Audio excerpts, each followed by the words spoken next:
Burası özel bir kafe. Paris'e geldiyseniz burayı görmeden geçmeyin deriz. Fiyatlar nasıldı size onu söyleyeyim. Aslında bit pazarı demek doğru değil. Kocaman bir mahalle burası. Emily'in Paris'in çekildiği alandayız. Napolyon bu restoranın müdavimleri arasındaymış. Acil denemelisin, bırak kamerayı. Paris'in en iyi kruvasancılarından bir tanesi bu küçük pastane. Yani aklınıza gelebilecek her şey var. Her akşam farklı bir şov sergileniyor. Bonjour. Bonjour. Herkese selam. Şu anda bilin bakalım neredeyiz? Paris'teyiz. Paris'teyiz. Hemen de Louvre'un önündeyiz. Arkamızda meşhur cam piramidi görebilirsiniz.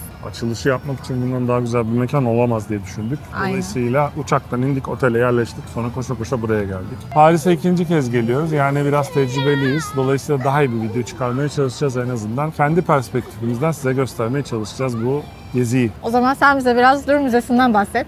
Anlaştık.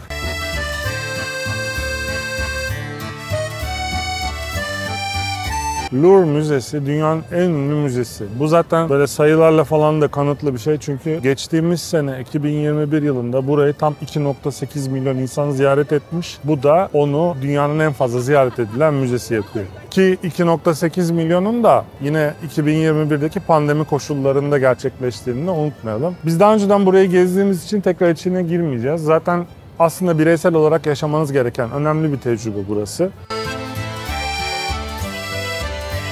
Burası hakkında çok duyduğum şeylerden bir tanesi içeri girişin çok zor olduğu ve bilet almanın çok uzun sürdüğüydü. Hayır, böyle bir şey yok. Son dakika girmeye karar verirseniz evet arkamdaki sırayı beklemek zorunda kalırsınız ama biletinizi internetten alırsanız hemen arkamda görmüş olduğunuz şu binanın kenarında bir giriş var. Oradan girebilir. Hiç sıra beklemeden içeriye tam randevu saatinizde alınırsınız. Müzenin kurulu olduğu bina aslında ilk olarak bir kale olarak inşa edilmiş. Zaten en alt kata geldiğinizde o kalenin kalıntılarının hala aşağıda durduğunu görebildiğiniz bir bölümü de var. Daha sonrasında saray olarak kullanılmış ve Fransız ihtilalinden sonra bir müze haline getirilmiş. 72 bin metrekare kapalı alanı var. Dünyanın en büyük koleksiyonlarından bir tanesine sahip. Tam 615 bin parça obje var içeride ve 482 bin tanesini online olarak ziyaret edilebilir hale getirmişler. İçeriye girdiğinizde ise tam 35 bin tane sanat eserine dolaşabiliyorsunuz. Düşünün yani ne kadar uzun sürer bunu aslında layıkıyla dolaşmak. Siz tabii 8 ayrı bölüme ayrılmış bu müzede kendi en çok ilginizi çeken kısımlara zaman ayırarak en azından bir yarım günde güzel bir tur yapabilirsiniz. Tabii bu 35 bin parça sanat eserinin arasında Mona Lisa ve Venüs heykeli gibi dünyaca ünlü paha biçilemez eserler de var.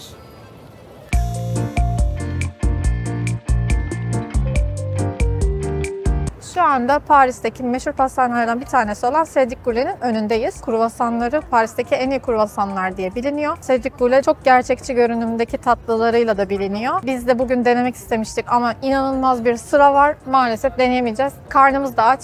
İlk durağımız başka bir yer olacak. Planlar şaştı.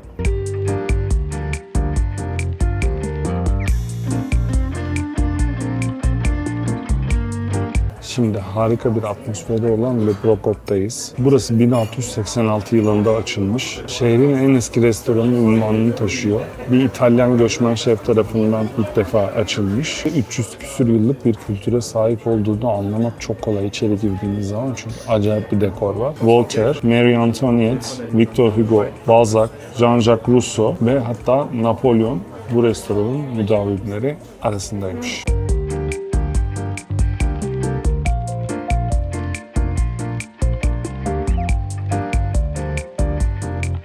Soğan çorbası geldi. Bu arada servisimiz biraz maalesef gecikti. Ama akşam yemeği yoğunluğuna verelim. Soğan çorbasının üzerinde kalın bir tabaka peynir var. Önce bunu açıp soğanı bulmam lazım.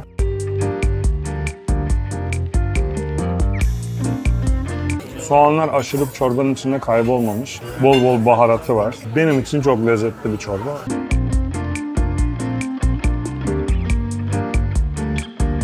Ben de ana yemek olarak deniz tarağı söyledim. Şampanya sosunda marine edilmiş.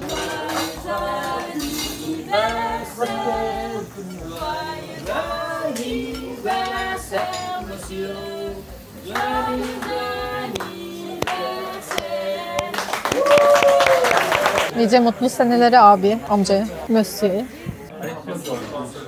deniz tarağı diyordum. Doğum günü kutlanırken ağzıma bir lokma atıverdim. Gerçekten çok lezzetli. Hep Gordon Ramsay'nin programlarında izleyip merak ettiğim bir şeydi. İnanılmaz güzel. Karamelize böyle bir tarafı. İçi yumuşacık. Çok güzel bir şey. Valla Napolyon burasının müdavimiyken burası yine aynı konseptte bir yer miydi? Aynı şeyler mi servis ediliyordu? Bunu bilemiyoruz tabii de. Keyifli bir yemekti. Size de göstermek için biz de ikinci kez geldik.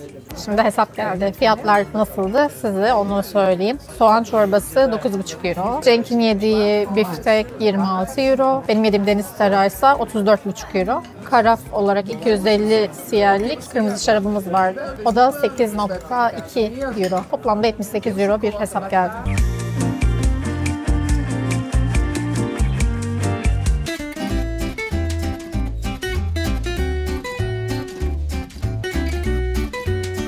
Şu anda Angelina Paris'teyiz. Burası 1903 yılında bir şekerci tarafından kurulmuş olan bir pastane, kafe. O günden bugüne lezzetli hamur işleri üretmeye ve tatlılar üretmeye devam ediyorlar. Paris'te de çok popüler mekanlardan bir tanesi. Yüksek ihtimalle sıra beklemeniz gerekecektir. Biz de yaklaşık yarım saat bir sıra bekledik. Angelina'nın bu kafesi Coco Chanel gibi zamanın en büyük tasarımcılarının da tercih ettiği bir mekanmış. Hatta onun da 45 numaralı masada her zaman oturduğu söyleniyor. Eğer buranın boş bir zamanına denk gelirseniz o masada oturmayı tercih edebilirsiniz. Buranın en çok tercih edilen favori tatlısı Mont Blanc. Biz de onu deneyeceğiz ve de en meşhuru sıcak çikolata içeceğiz. Heyecanla bekliyorum.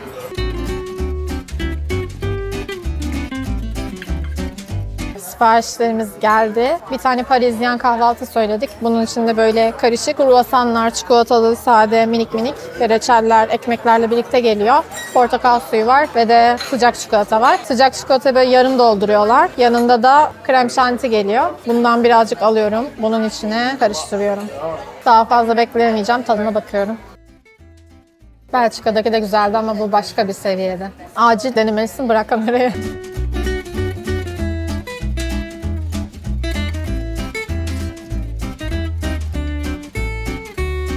Sıcak çikolata. İkimiz de hemfikiriz ki hayatımızda içtiğimiz en güzel sıcak çikolataydı.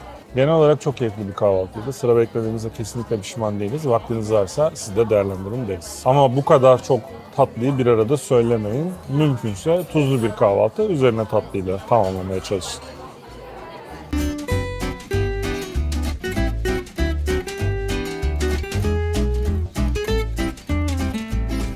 Paris'te bizim en sevdiğimiz ikinci müzenin yani Orsay'ın önündeyiz. Burası ilk inşa edildiğinde bir tren garıymış ve 1986 yılında müze haline getirilmiş.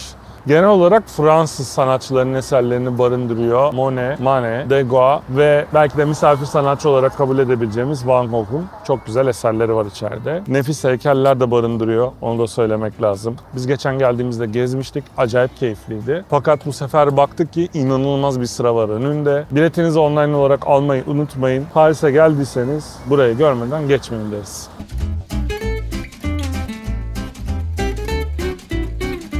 Lüksemburg bahçelerine geldik. Burası Lüksemburg Sarayı'nın, arkamda görmüş olduğunuz sarayın 23 hektar alana yayılmış bahçesi. Özgürlük heykeli olarak bilinen Statue of Liberty, New York'takinin ilki de aslında burada yer alıyor.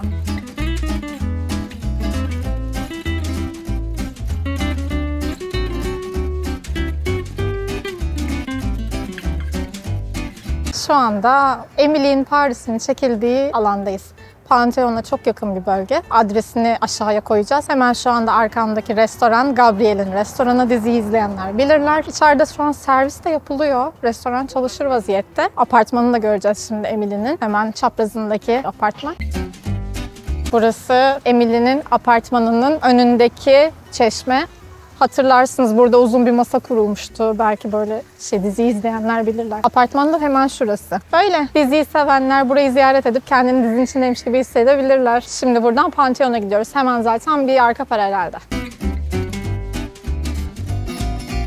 Arkamdaki kocaman bina Pantheon. Pantheon ne derseniz aslında büyük bir anıt mezar. Yapımı 1758 yılında başlamış ve o zaman ilk niyetleri burayı bir kilise yapmakmış. Ancak bitimi 1790'a denk geliyor. Yani Fransız ihtilalinden tam bir yıl sonrasına. Dolayısıyla o dönem gücü elinde bulunduranlar buranın bir anıt mezarı olmasına karar vermişler ve bugün de günümüzde de hala öyle. İçerisinde Jean-Jacques Rousseau, Voltaire ve Victor Hugo gibi ünlü Fransızların mezarlarını da bulunduruyor. Biraz depresif bir yapısı var ama mimariye ilgi duyanların mutlaka gezmesi gerektiğini söylüyorlar rehberler. Biz de böyle bir not iletmiş olalım.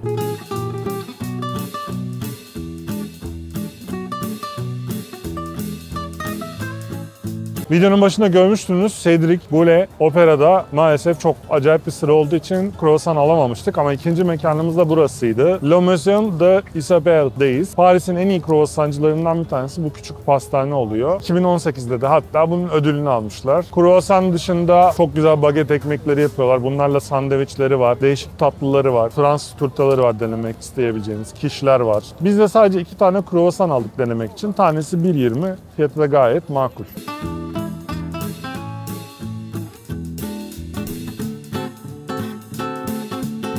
Şu anda Notre Dame Katedrali'nin önündeyiz. Burası Paris'in en önemli simgesel yapılarından bir tanesi. Sen Nehri'nin kıyısında bulunan katedralde biliyorsunuz büyük bir yangın çıkmıştı ve restorasyon çalışmaları hala devam ediyor. Fransız gotik mimarisinin en güzel yapılarından bir tanesi.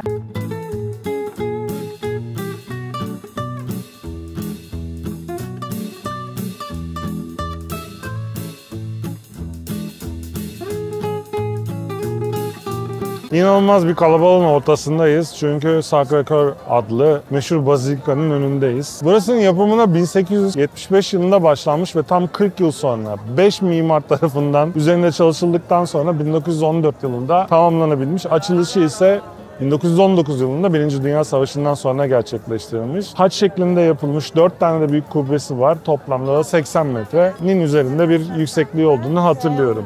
Bölge ise Montmartre Tepesi. Şimdi Ayşen'den rica ediyorum tam arkama geçsin.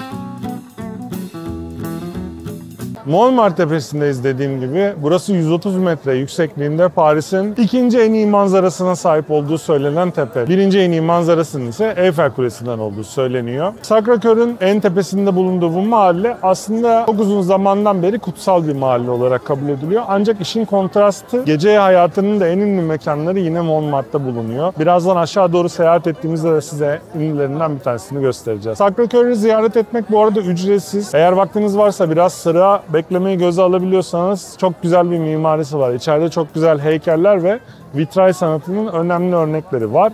Bunları görebilirsiniz. Yorulduysanız da aşağı yürümenize gerek yok. Hemen burada bir tane teleferik var. Benim arkamda bulunuyor. O teleferikle aşağıya inebilirsiniz. Ama biz yürüyeceğiz galiba değil mi? Yürüyelim. Hadi.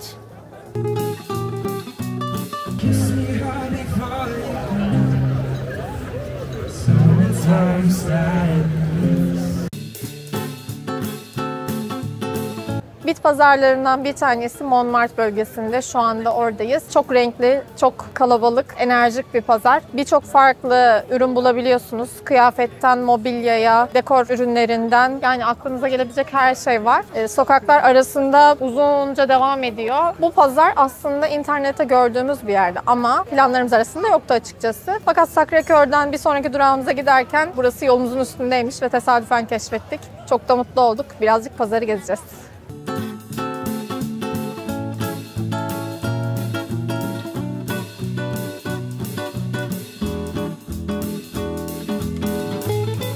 Paris'in Montmartre bölgesinde bir kafeye oturduk şimdi. Burası özel bir kafe çünkü 2001 yılında çekilen Amélie filmindeki Amélie'nin çalıştığı kafe. Bu sebeple de turistlerin oldukça ilgisini çekiyor. Kalabalık bir yer. Buranın kendine ait spesiyeli olan krem brûlée deneyeceğiz. Mekanın adını telaffuz edemeyeceğim. Aşağıya yazıyoruz. Arkamda zaten birçoğunuzun da ilk görüşte tanıdığı ünlü kırmızı değirmen yani Moulin Rouge var. Burası 1889 yılında Paris'in başka bir ünlü gece kulübü olan Olympia'nın sahipleri tarafından açıldı. Moulin Rouge'un önemi nedir derseniz modern kankan dansının burada icat edildiği söyleniyor. Yani günümüzdeki kabare kavramının temeli aslında bir nevi burada atıldı. Her akşam farklı bir şov sergileniyor şu anda da. Yaklaşık kişi başı 150 euro civarında bir fiyatı var. Dolayısıyla Moulin Rouge'da bir şov izlemenin ucuz olmadığını söyleyebiliriz rahatlıkla. olmakla. Ulaştığımız ilginç bilgilerden bir tanesi ise tam 14 tane filme konu olmuş olması. Bunlardan tabii ki en ünlüsü 2001 yılında Ewan McGregor ve Nicole Kidman'ın başrollerinde paylaştığı ve kendi adını taşıyan Moulin Rouge filmi. O kadar çok sevildi ki film 2018 yılında aynı senaryoya sahip bir de müzikal sahneye konmaya başlandı.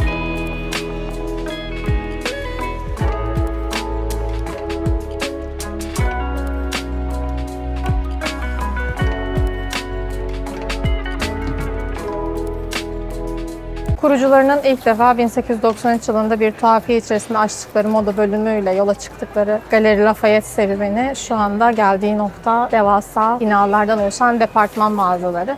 Biz de şu anda Haussmann mağazasındayız. En büyük mağazası Galeri Lafayette'in. Mimari olarak da muhteşem kubbesiyle bilinen, İçerisinde de çok lüks markaların bulunduğu büyük bir mağaza burası. Yeme içme gibi bölümler de var. Terasında da muhteşem bir manzarası var. Alışveriş yapmak ve vakit geçirmek için güzel bir yer. Geldiğinizde uğramanızı tavsiye ederim.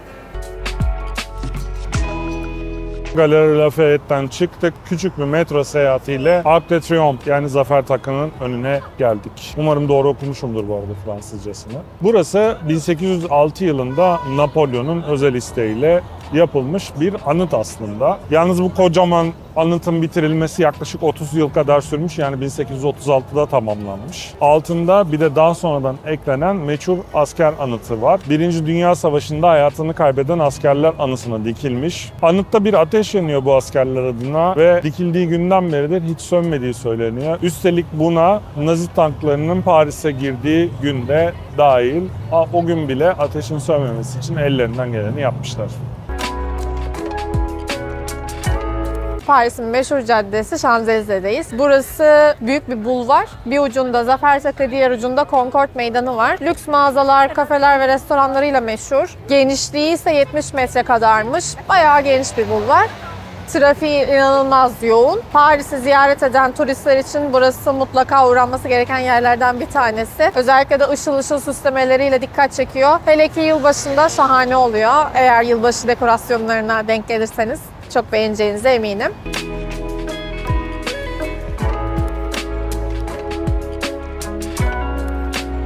Şanzelize yürüyüşünün arkasından şöyle lezzetli bir yemek yiyelim diye listeye burasını almıştık. L'Entricot'un önündeyiz şu anda. Maalesef yine korkunç bir sıra var. Çünkü burası da çok meşhur mekanlardan bir tanesi. Açıkçası sıra beklemeye göz almıştık ama bu kadarı çok fazla. Yani beklesek şimdi 10-10.30'a kadar sürer diye düşünüyorum. Dolayısıyla açlıktan ölmek istemiyoruz. Ama gelmişken belki burayı boş yakalama şansı olanlar için birazcık anlatayım. Burası Source ailesinin kurduğu 3 grup restoranından bir tanesi ve 1959 yılında beri aynı işi yapıyorlar. Meşhur oldukları yemekse restoranın adında görebildiğiniz gibi antrikot.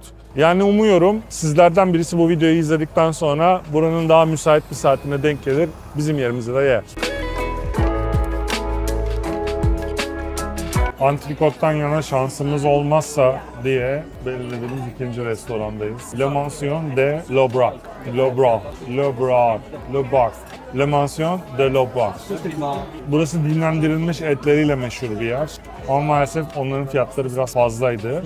Yaklaşık 100 gramı 17-20 euro arasında dinlendirilmiş etlerin ki bir porsiyonun 300 gram olduğunu varsayarsanız siz hesabı yaparsınız. Dolayısıyla biz biraz daha sıradan şeyler tercih ettik. Yine de çok lezzetli olacağına eminim. Hem yemeğe çok fena konsantre olduk hem de birazcık gürültülüydü o yüzden. Ancak şimdi çekebiliyoruz yorumlarımızı. İkimizin söylediği et de gerçekten çok lezzetliydi. Yani belki L'Entricot'a gidemedik ama keyifli bir yemek yemiş olduk. Size de tavsiye ederiz. Eğer baktığınız sıra çok fazlaysa biraz önce önerdiğimiz mekana bir şans verebilirsiniz.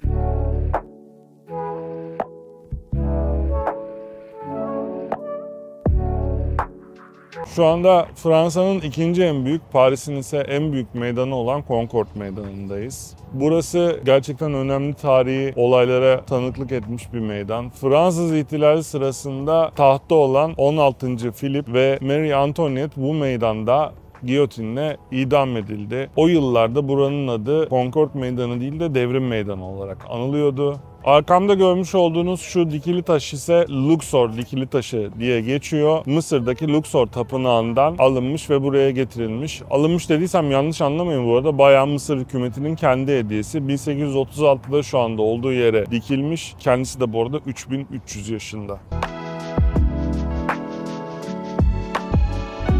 Kahvaltı için Louis'e geldik. Burası bir önceki seyahatimizde de geldiğimiz, çok keyif aldığımız bir yerdi. Hem kahvaltı seçenekleri çok geniş. Croque Madame, Croque Monsieur, Crepe gibi farklı Fransız kahvaltı seçeneklerini deneyebilirsiniz. Öğlen yemeği ve akşam yemeği için tercih ederseniz güzel et yemekleri, güzel ızgaralar var. Çok güzel şampanyaları ve şarapları da var menülerinde. Tavsiye ediyoruz.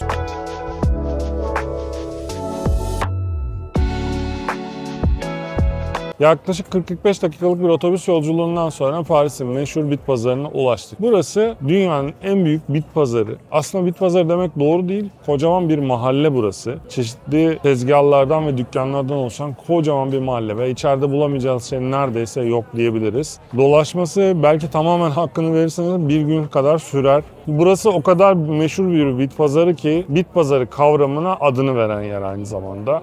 Herkesin kendine göre bir şeyler bulabileceği bir sürü farklı dükkan var. Her bütçeye uygun şeyler de bulmak mümkün. Gerçekten çok pahalı antikalar da var. Çok daha uygun fiyata toplayabileceğiniz objeler de var. Gez gez bitmez. O yüzden biz fazla vakit kaybetmeyelim. Size olabildiğince göstermeye çalışalım neler var.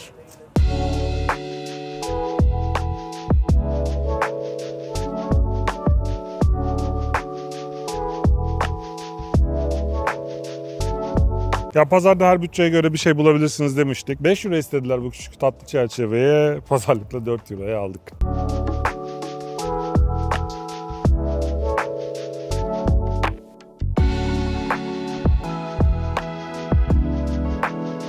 Yılda 6 milyon turist tarafından ziyaret edilen 327 metre uzunluğundaki bu muhteşem yapı kendisini yaptıran Gustave Eiffel'den alıyor adını. Fransız devriminin 100. yıl kutlamaları kapsamında açılmış. Asıl yapılma amacı ise 1889 Expo Fuarı'nın giriş kapısı olması amacıylaymış. Birçok Parisli tarafındansa çok çirkin bulunan bu yapının normalde sökülmesi planlanıyordu. Sonrasında o kadar önemli bir anıt haline geldi ki milyonlarca ziyaretçi alıyor her yıl. Herkes Eyfel Kulesi ile güzel bir fotoğrafı olsun ister. O yüzden siz de istiyorsanız bu sokağı ziyaret etmeniz lazım. Yalnız fotoğraf çektirmek için biraz sıra beklemeniz gerekecek. Onu da söyleyeyim çünkü burası bayağı böyle fotoğraf stüdyosu gibi.